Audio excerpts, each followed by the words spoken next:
How many people get to the end of their life and find themselves experiencing regret for the things they didn't do and the things that they never achieved?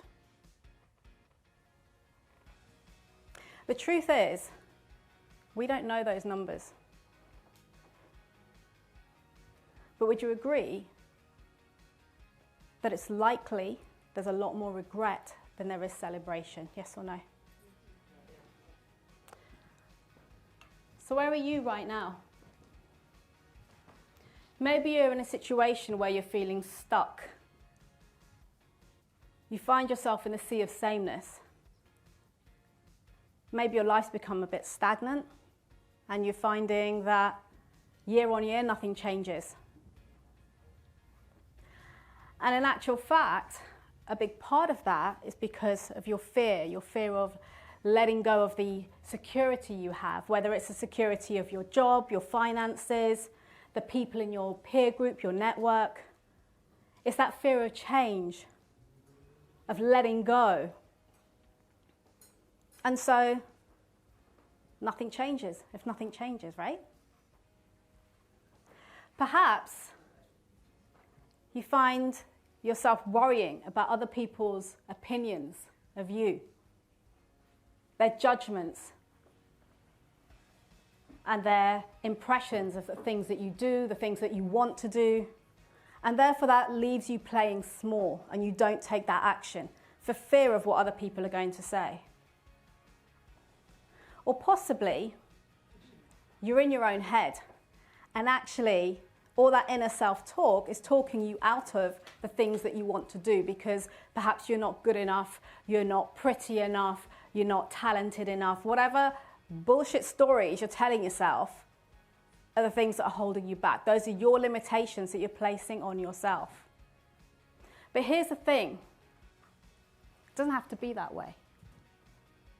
Imagine a life where you embrace those risks, those new experiences. Think about the feeling of actually trying something new and finding out that it's better than what you could have ever imagined. And that fear of failure is gone.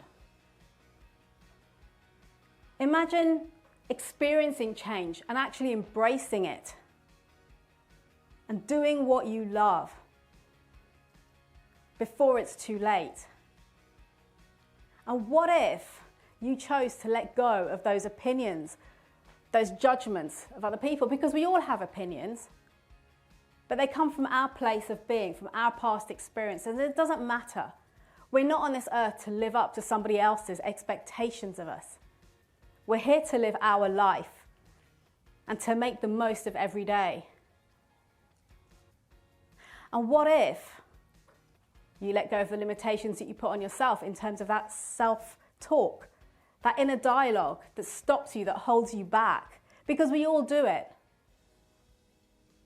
And imagine letting go of all of those things, what life you would be living and what you could create for yourself. So would you agree with me? If this is where you are right now and this is where you'd like to be, that you need to do something differently, yes or no? And as Einstein says, definition of insanity is to keep doing the same thing over and over again and getting the same results. So we get to choose if we stay here or what action are we going to take today, what decision are we going to make today to get ourselves to where we want to be, to create that life that you really want to live. And my belief is that a lot of people play small.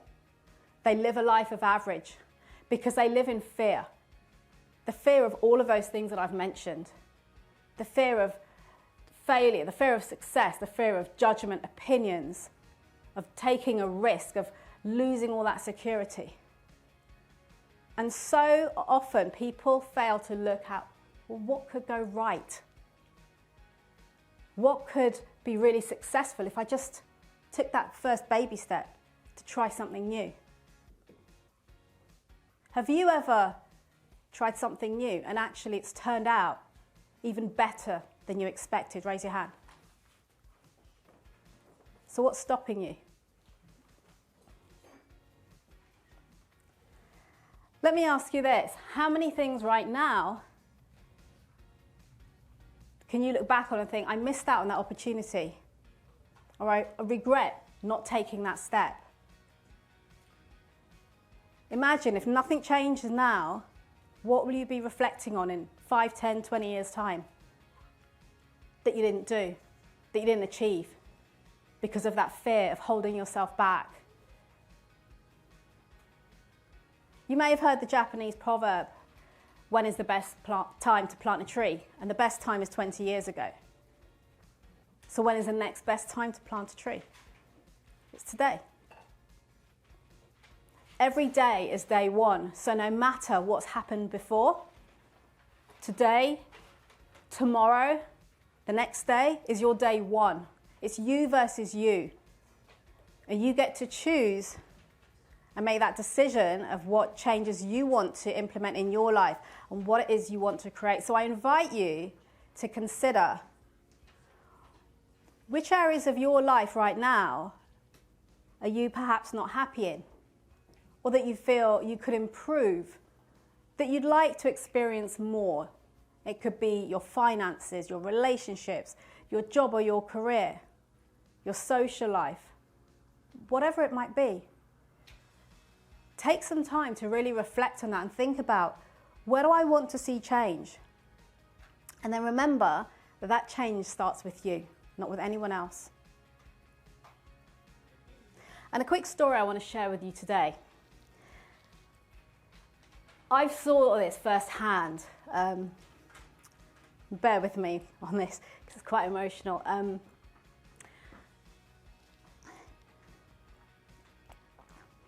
So today is my mother's birthday. She would have been 82. And she took early retirement at the age of 60 because she'd worked for about 40 years, I think, since she came to this country. And both me and my brother are older, and she wanted to do the things she'd not had the chance to do. So my parents agreed she'd take early retirement. My dad was still working, but they were going to travel the world and do the things they hadn't done before. And within a matter of months, she got diagnosed with cancer.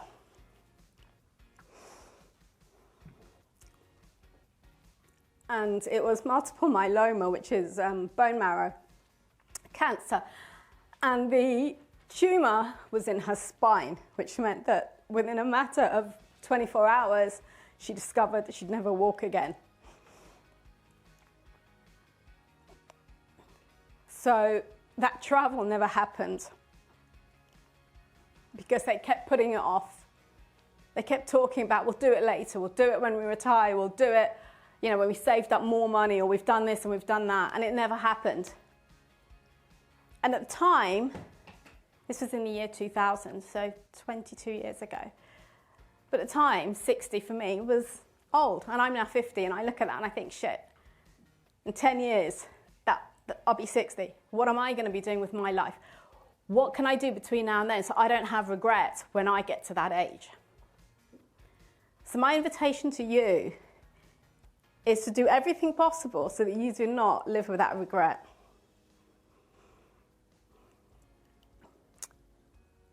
Ask yourself, what is the cost to you of holding on to other people's opinions, insecurities that you carry about yourself, that come from within you, that create your own limitations, the fear of that risk of doing something different, of letting go of the security of your finances or the people around you?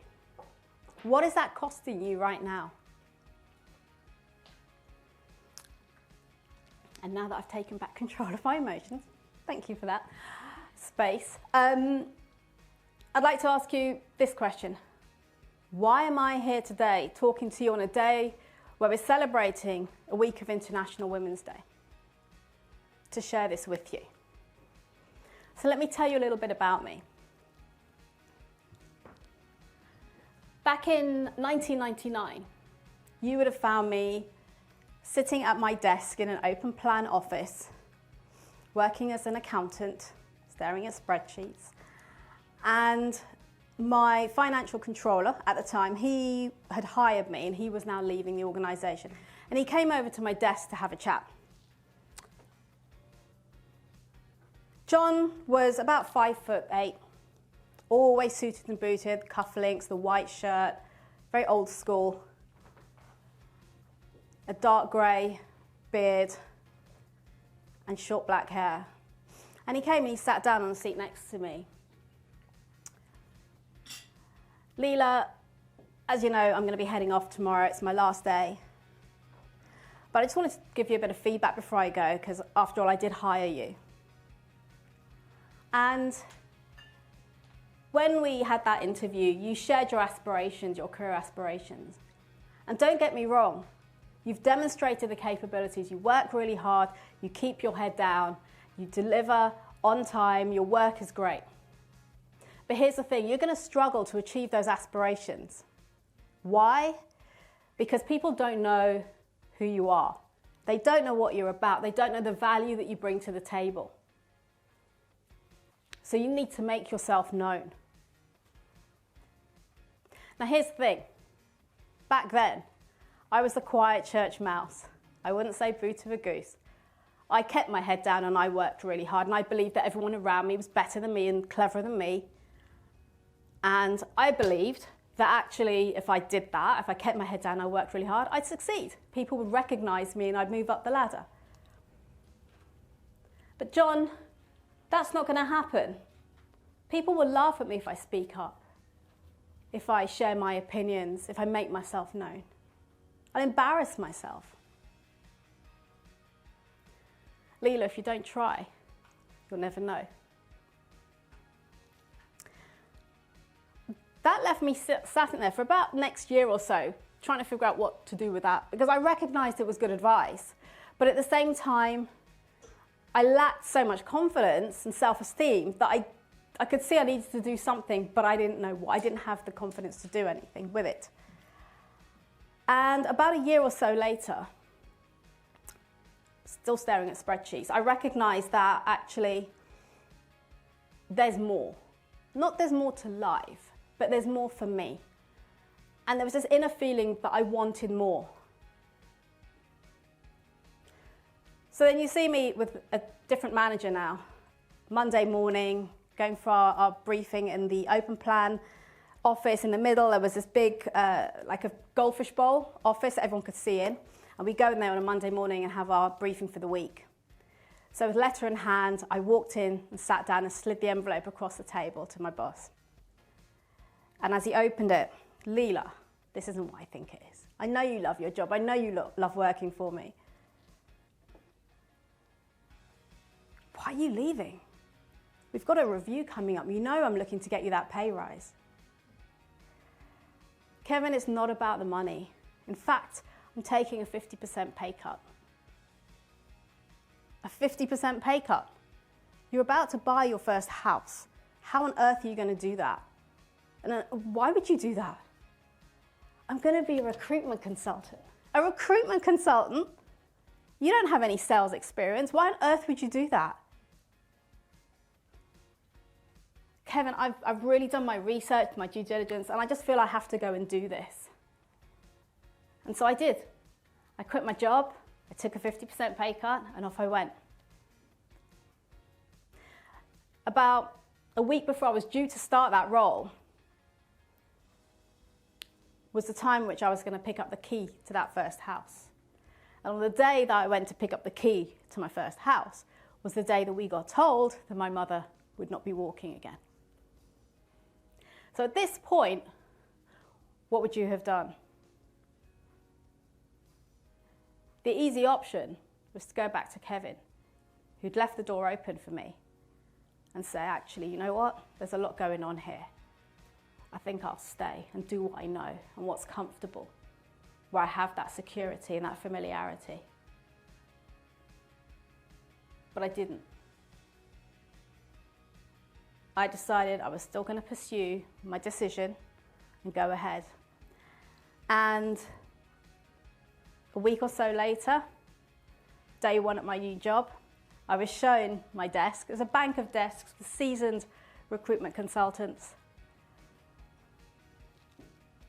My boss, he was about 6'2", very short, spiky hair. He showed me to my desk and my seat. Leila, there's a list of companies, and there's an A-star CV from one of our candidates. Start phoning around and see what you can get for us, pick up some jobs or an interview for him. And at that point, I froze. Because yes, I'd done my due diligence on what this role involved, but the reality just hit me for that split second. And I looked at the desk, and these experienced people who would all be listening to my every word to see me, in my head, make a fool of myself. And I thought, phone Kevin or pick up the phone? And I chose to pick up the phone. A couple of years later, I had earned way more than I would have in my previous role as an accountant. I had left the security of what I had. I proved to myself that I was good at this. I've been the highest biller against my colleagues in my first year in that team. And here's the thing, the reason I'm sharing this with you is to show you that until you do something, you don't realize what you're capable of. I could have held on to security, comfort, that knowing, that familiarity. But then I'd never know what I was capable of. So a couple of years later, I got offered an opportunity for another role. It was joining a global tech company, which is now owned as part of Hewlett Packard, who you may have heard of. And the role was in treasury, corporate finance. And they approached me about the role. It's not a role I'd ever done before. All completely new to me. The only thing I had to bring to the table at that point was my attitude and my confidence. Because those couple of years in recruitment, whilst so many people, remember other people's opinions, were that it was the stupidest thing I'd ever done. I'd thrown away years of study, qualifications, work experience to go and be a recruitment consultant, that it had been a huge waste. And it was a really bad decision. But for me, it was the best decision I ever made, and I stand by that today. Why? Because my confidence soared. It went from here to here. I let go of all that inner self-talk about people are better than me or I'm not smart enough. I recognized there, one of my key learnings was that everybody is equal. No one is better than anyone else. No one is lesser than anyone else. And we all have value to bring to the table. And for me, that is what got me the role within the technology firm. None of the experience that I had. And interestingly, some of you may be aware, research shows that when women go and apply for jobs, they will not put themselves forward unless they can do 100% of the job spec. I could probably have done 10% of that job spec. But I went for it because I knew it was a great company. It had a good reputation. And I thought, what's the worst that can happen? It's a great question to ask yourself. What is the worst that could happen? And so I spent a number of years in that role. I had experiences and opportunities that I would never have imagined. I got to go to loads of corporate entertainment, the cricket, the rugby, amazing dinners, all sorts, playing golf with bankers and law firms I'd never have dreamt that I'd deal with. Why? Because I took that chance. If I hadn't tried, I'd never know. And then I was offered a role as a sales exec at Hewlett Packard. And I took it. And I spent 10 years in that role before I left my corporate career. In that time, I delivered a little shy of $1 billion of business for them. I received multiple awards for overperforming. And I made an incredible network of friends.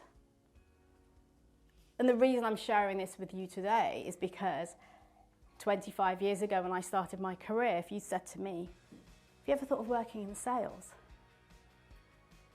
Absolutely not. I never have the confidence, I'm scared to talk to people. But all these steps along the way for me brought me to where I am today. And that is by taking those risks, not listening to other people's opinions, letting go of the bullshit stories I was telling myself about what I can and can't do.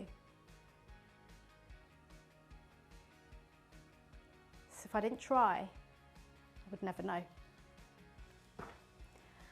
And that brings me to where I am today. And so, as I was in this sales role at Hewlett-Packard, I'd always enjoyed personal development. I read a lot of books, but I started to immerse myself even more. And over a period of about 5 years or so, in fact, it was just after my mum passed, which was in 2013, I attended an NLP, neuro-linguistic programming training. And it completely blew my mind. I had incredible breakthroughs. And this is when I really, truly recognized that I can achieve anything I put my mind to. And from that, I wanted to show other people what was possible. So I started to learn and understand what it takes to create a business. I upskilled, I invested heavily in myself because I recognized to take myself to that next level, I need the best people around me, the best guides, mentors, coaches to help me get there. And I upskilled it in public speaking, in my coaching accreditation, and I became an LD trainer. And all of this whilst I was in a full-time job. And I hear people all the time say, well, I'm working, I can't do this and I can't do that. But I was at an event one day and somebody said, well, how much do you want it? They challenged me because I said, I've got a 60-hour-a-week job. I can't start doing training and this and that. They said, how much do you want it? And I made it work. And I threw myself into it, evenings, weekends. I was exhausted, but I kept doing it. And the guys at work would say to me, why don't you have like a normal weekend, just go out drinking and having fun? You're always on a course or a training or you're studying. Those were the same people who said to me when I chose to leave my job at the end of 2018, Leila, you're so lucky you're getting to go and do what you love. Because it's luck, right? And again, if I didn't try, I'd never know what I'm capable of. And the same goes for every single one of you in this room today. So 3 years on from leaving a corporate career that had massive security, a financial package, an incredible network. I loved what I did. But again, it was that wanting more. There's something else out there. And I took the risk. And yes, I was scared. What if it didn't work? What if it failed? But since I've left, what have I accomplished? I became a TEDx speaker. I've spoken on multiple stages. I've spoken at some of the biggest tech conferences in the world. I've shared the stage with Michelle Obama. I have my own podcast where I get to speak to any leaders that I reach out to in the technology industry. And I have worked with some amazing clients. The point of sharing all of this with you is not to impress you. It is to show you what is possible. Because if you don't try, you'll never know.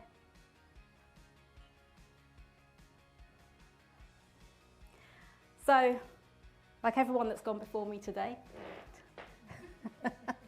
actually before I get into the framework,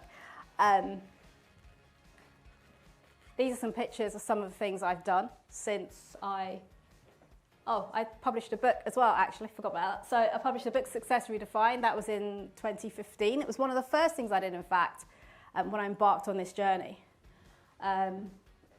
That's my TEDx. The picture on the right, top right, is a keynote I did for the Chartered Institute of Management Accountants. At the bottom right is a speaker training I did for a sales team. And the bottom left is actually a private school that I was invited to speak at. And these are some of the organisations that I've worked with over the last 8 years or so. So here's the thing I learned. When I reflected on that journey, of everything I had done and what I'd overcome, I recognized by joining the dots that I'd created a brand for myself, a personal brand.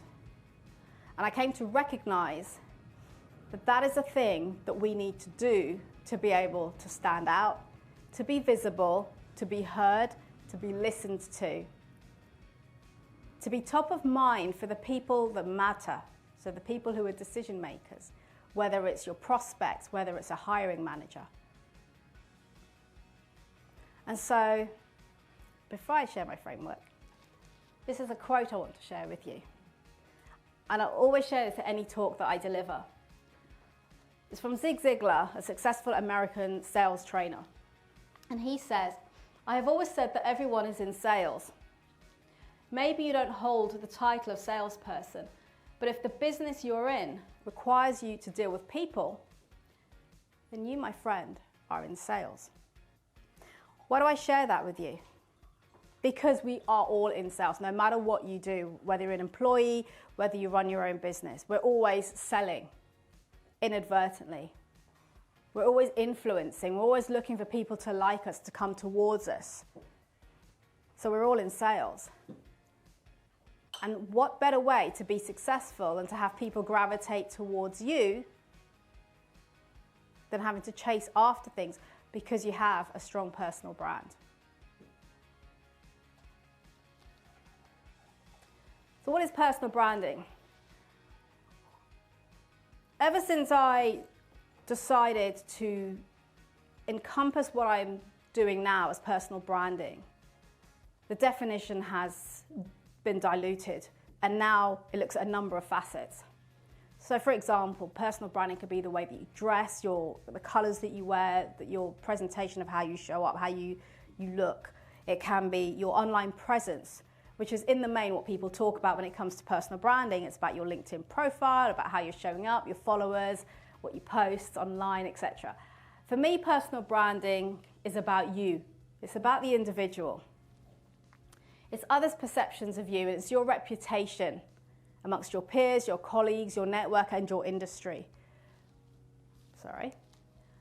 And it's what people say about you when you're not in the room. But most importantly, I believe, it's the feeling that you create for others when they meet you, when they work with you, and when they hear your name mentioned. Because those feelings create the lasting perceptions. Why is personal branding important? It's important because it's critical to understanding who you are, what you stand for, and what you want to be known for, both personally and professionally. And it's integral to all stages of your career or your business. So whether you're starting out or you're well established, maybe you're looking to pivot to something new. Perhaps you're looking to accelerate your career if you're in employment. Maybe you're wanting to enhance your visibility, to be a more effective leader, or simply an industry, a strong industry profile. So wherever you're at in your life, a personal brand is critical because there is so much competition in your field. You want to be able to stand out. This is my framework. So it's a 6-part framework I shall walk you through. So the first thing I recognized upon reflection, and this kind of reflects my journey of the things that I did, the things that I learned that really worked for me. And I recognize this will firstly enable you to build a really powerful personal brand and to be visible, to stand out, to be memorable. This thing is something that a lot of people overlook. However, it has been talked a lot about here today. And that is understanding where you're heading. So having that roadmap of where you want to go, creating that vision. And what does that look like? The personal brand, remember, is about getting clear on who you are and your values, what you stand for, and what you want to be known for. So this is where we look at this in clarity. So when I work with my clients, the crystal clear clarity compass, we explore all of those areas to say, okay, who are you? What are your values? What is it you stand for? What are the things that you want to be known for? And in fact, I always invite people to reach out to 5 people in their network that they trust and ask them for feedback. So 3 points, the first 3 words or phrases that come to mind for them when they hear that person's name mentioned. Because how we think we show up and the way we feel we're perceived by others is not necessarily how others perceive us. And it's important to understand that, so if we're not happy with the way that other people perceive us, we can do something to close that gap. Sorry. And so the next thing is mindset, confidence. Why is that here? My belief is that our mindset is the biggest thing that holds us back from moving forward, from achieving anything that we want to. Most people come to me as clients because they want a strategy. They want to be told what to do. They want some best practices. And the thing that we spend the most time working on is mindset. It's all of that inner work that we don't sometimes want to face up to and we shy away from. But that is the most powerful thing that will propel us forward to where we want to be. And then we have Cultivate. And Cultivate for me is about presence. How often have I heard it said that, oh, people might think I'm stupid because I say the wrong thing? Because a lot of people believe communication and other people's impression of us is based on what we say. But research shows that communication is only 7% words. So 93% of our communication is non-verbal. And yet how much of that is in our awareness of how we're showing up? Our non-verbal communication, our body language, our eye contact, the smile, the handshake. So this is where we work to build a strong presence so we show up with gravitas in any situation. Because people are forming a first impression within the first 7 seconds before you've even uttered a word. Then we have Communicate, and Communicate is all about the 7%, the words, the speaking, whether it's presenting and pitching. So that's what I work with my clients with to improve, so that they get the engagement and have people fully engaged and listening to them and not scrolling through their phones.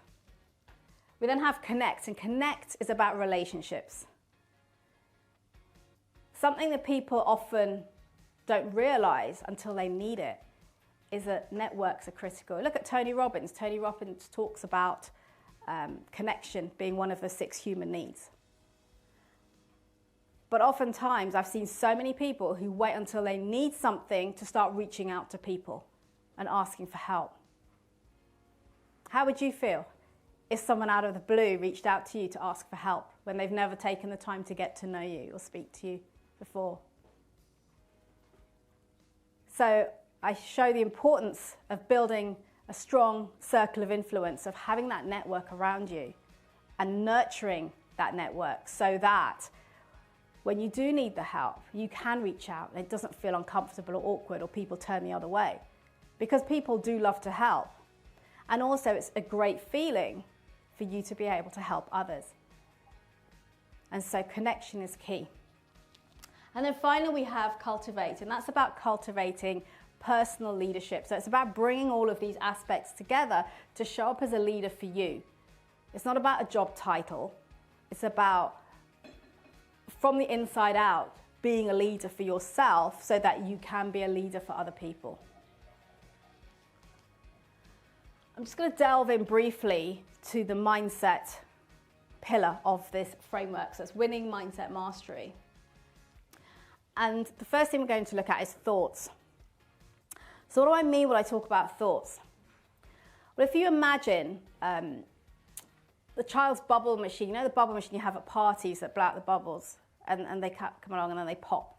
If you imagine that those bubbles are your thoughts, so what do those bubbles do? Some of them last longer than others, and some of them just come out of the machine and they pop straight away. And that's a bit like your thoughts. But here's the thing, we put meaning onto those thoughts. And this is where the problems start, because the thoughts come up and we put a meaning onto those thoughts based on our past experiences, our beliefs, our values. And oftentimes those meanings don't serve us.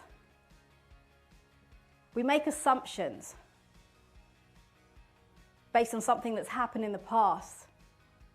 And then we don't realize that actually that's not true. That's our lens of the world based on what we know. And that, again, is something that will hold us back. And what happens is when we put a meaning onto a thought, and it's a negative one, which is where the human brain tends to go, towards a negative rather than a positive, what happens is we have those negative emotions that arise.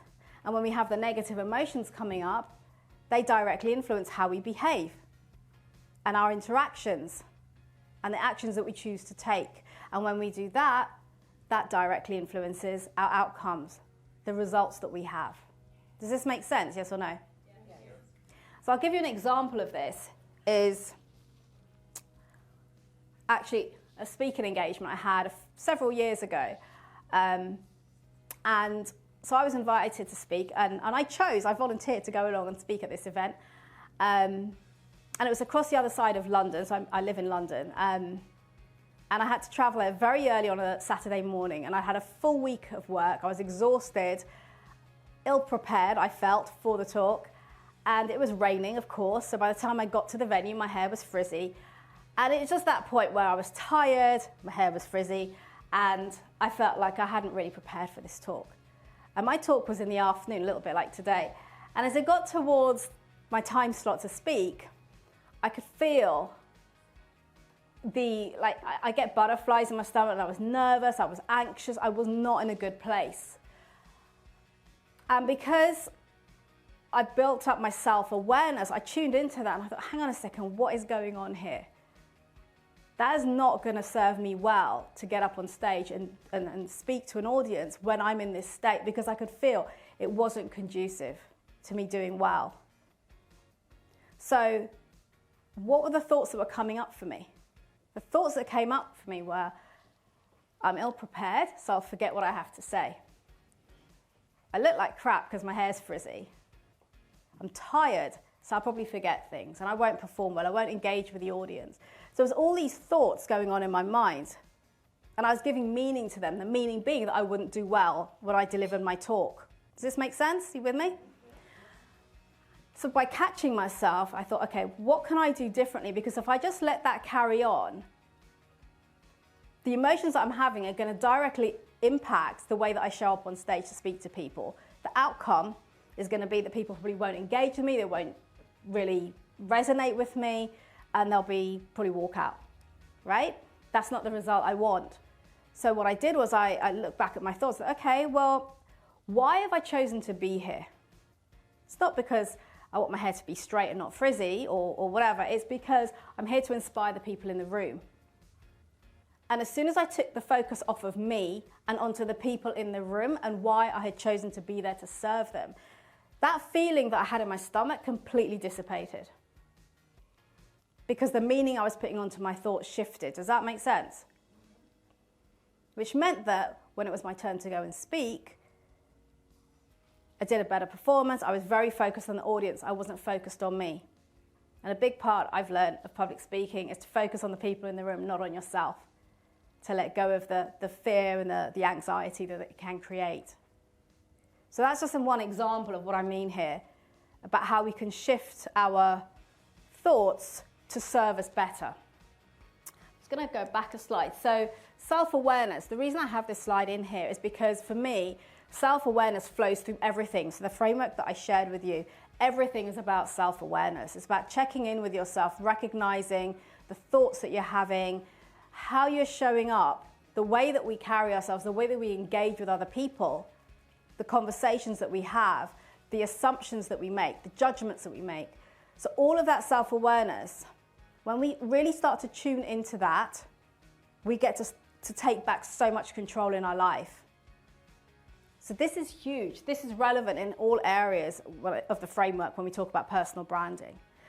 And just to give you an example of that, how do we create our own reality? We create our own reality by tuning in to the thoughts that we're having, the way that we see the world, the lens that which we're looking through, and actually, what picture are we seeing? Is that what we want? Because if it's things that we don't want, if we're not enjoying, that we don't like, we get to change that. We get to shift that around ourselves. And a way to do that is actually to do some journaling, which I'll come on to in a moment. I just want to share this quote with you. The moment you take responsibility for everything in your life, in other words, building that self-awareness, checking into the thoughts that you're having and what you can do to change those thoughts so that you get a better outcome is the moment you can change anything in your life. So what thoughts are you having that are holding you back and that are creating those limitations, the self-imposed limitations that you're putting on yourself? This next pillar I want to touch on is self-belief. So my question to you is, what beliefs do you hold about yourself? What stories are you telling yourself? The reason I share this is because more often than not, our beliefs become our truths. Why? Because the more that we hear something being told to us, or the more that we tell ourselves something, a story, the more likely it is to become our truth. And when it becomes our truth, it becomes a fact. And then we feel that's it, there's nothing we can do. I'll give you an example of a story that my coach shared with me. There was a girl, she was about 10 years old, and she'd always wanted a horse. And she kept asking her dad to buy her a horse, and dad refused to buy her this horse. And one day she was sat in the kitchen, and her father walked through the kitchen, and there was a bowl of olives on the table. And so he just, as he walked past, he said, "Oh, if you eat the olives, I'll buy you a horse." Because she hated olives. But she thought, okay, she really wants this horse, so she'll eat the olives. So she ate the bowl of olives. And she never got the horse. What does that mean? It means that as she grew up, she had developed a belief, subconsciously. She wasn't walking around thinking it all the time. She didn't even realize she was carrying it. But she had created a belief within herself that all men are liars, which meant that every guy she dated turned out to be a liar. So when she worked with my coach around why this was happening, and they dug deeper, that's when they recognized that she was holding on to this belief of something that happened to her when she was a child. And I'm sure her dad didn't mean any harm at the time when he said, "Eat the olives and I'll buy you a horse," but it was a lie. And so subconsciously she carried that with her for years, until such time as she had that coaching to realize that this is what was holding her back. And the minute she brought that into her awareness, when we spoke about self-awareness, she was able to let go of that belief that wasn't serving her. She'd made it her truth, and it was no longer the case. Does that make sense? So I'd invite you, maybe this evening or the next few days, to take some time to write down the beliefs that you hold about yourself. And then look at them and ask yourself, are these true? Do you have evidence to support them? Or have they come from maybe something that somebody once said to you when you were a kid? Or somebody at work or in your business passed a comment? Or something happened and now you think you're a failure? Whatever it might be, really explore those beliefs and ask yourself, are they the truth? Or am I creating them myself and therefore putting limitations on myself and holding myself back? Journaling, as I mentioned, a great way to build that self-belief, because as I mentioned, our brain naturally is trained to look at the negatives, the things that didn't go well, not what did go well. I'm guilty of it, we're all guilty of it, until we catch ourselves or somebody points it out to us. So what stories are you telling yourself? If you check in and journal, whether it's daily or weekly, and just write down what's coming up for you, what's going on, and write down those wins and those successes, because by doing that on a regular basis, what you're doing is you're then reprogramming your neural pathways to focus on all the good things. It's like having your gratitudes. If you write gratitudes every day, you're reprogramming your brain to start focusing on all the good things that are happening, all the positives, rather than naturally just going to the negatives. To then realize how amazing you really are, what value you've got to bring to the table, and that in itself will instill greater self-belief in you. When you develop yourself to the point where your belief in yourself is so strong that you know you can accomplish anything you put your mind to, your future will be unlimited. So those are the 2 points that I've covered with you today. Some takeaways for you. Raise your consciousness and your awareness of yourself. So if you're struggling with that, start to journal about what's going on, the thoughts that are coming up for you and your wins. Create your own reality. Tune into the thoughts that you're having. And actually, are these thoughts serving me, or am I putting myself down? Am I beating myself up? Which is what we all do. Ask yourself how you talk, look at what you say to yourself and ask yourself, would you talk to a 5-year-old child in the way that you talk to yourself? Because more often than not, the answer is going to be absolutely not. Choose to be the leader of your life. Let go of the stories that are holding you back and develop unwavering self-belief. So that's just a reminder. So we've got into the confidence module today and just looked at a couple of the pillars that sit within that. But obviously there's a lot more that I cover when I work with my clients to help them to build up their confidence, their mindset from the inside out, and then work on all the strategies around getting the clarity, having the presence, and so forth. And I'd like to invite all of you here today to grab my personal brand playbook, which goes into more depth on all of those 6 areas that I've shared within the framework today. That is absolutely free if you go to that link, so you can grab a photo of that and download that. The playbook includes more explanation